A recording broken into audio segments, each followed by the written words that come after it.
Hi, in this video we're going to break down how to play a scale and how to kind of structure the left hand so that you get a really smooth sound. So when you go up the scale or ascend the scale, you might notice it's a little bit easier than going down. One thing about scales, and what the great thing about scales are, they're kind of a place to workshop all of our technical issues that we have in other places, in other repertoire. So one thing I will just go over in this video, when you're on the descension of the scale, let's just take G major, for example.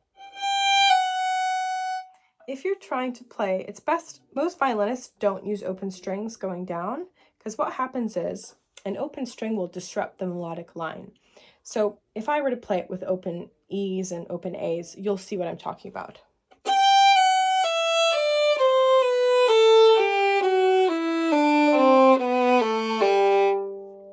Because open strings are the most resonant and they resonate throughout the violin body, they're going to pop out and it's going to disrupt the line.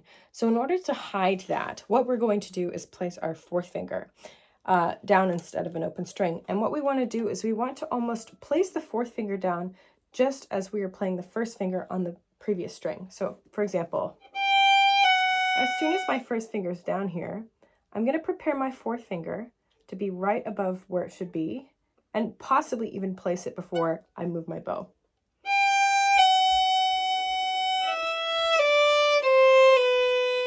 Play, see there?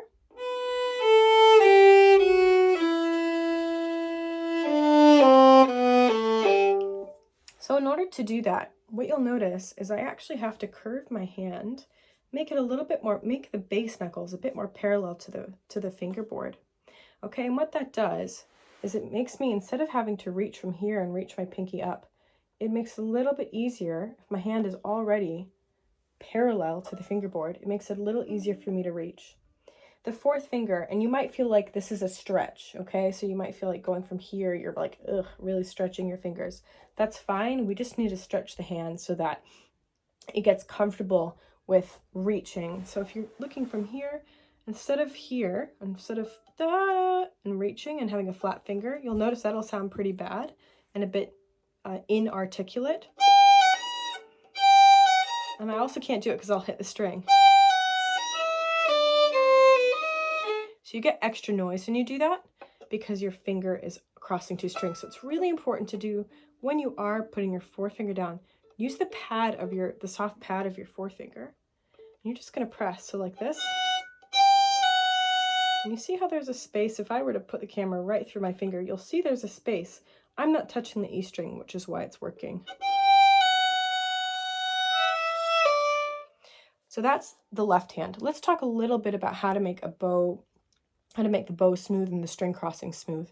So just as I'm coming down, you'll notice I'm not playing scales like this. I'm not doing any jerky movements. And yes, while it is true that each string has a different plane, we don't want to disrupt the sound by jerking our hands. So it's actually more of like this kind of curved motion. It's the same thing if you were going to throw a ball, you probably wouldn't jerk it like that. So just as I'm about to, or even to make a better analogy, curving around a racetrack if you were a race car, you wouldn't suddenly jerk to the left if you had a left turn. So what you're going to do is you're just going to slowly raise in accordance with what note you're on. As closer I get to crossing a string, I'm going to just raise my elbow.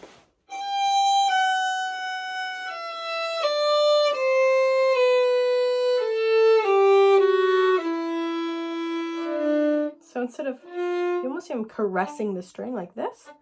Now, that doesn't mean I'm lifting my elbow up. Okay, that's not helpful. It's just the arm. Okay, and we're just gonna, so what you might want to experiment with outside of scales, seeing how close you can get to the string without actually playing the A string.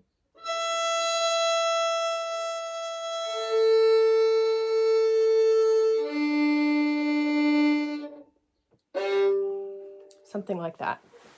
Okay, so this kind of, just to summarize, we were just talking about left hand, putting the fourth finger before in preparation to cross the string. that's one way you can make your string crossings and scales a little bit more clean. And the other thing, just to remind you, would be to use the right arm, and use the right arm almost to curve across the strings as close as possible to get a nice clean sound on your scales. All right, I hope that was helpful. Keep practicing.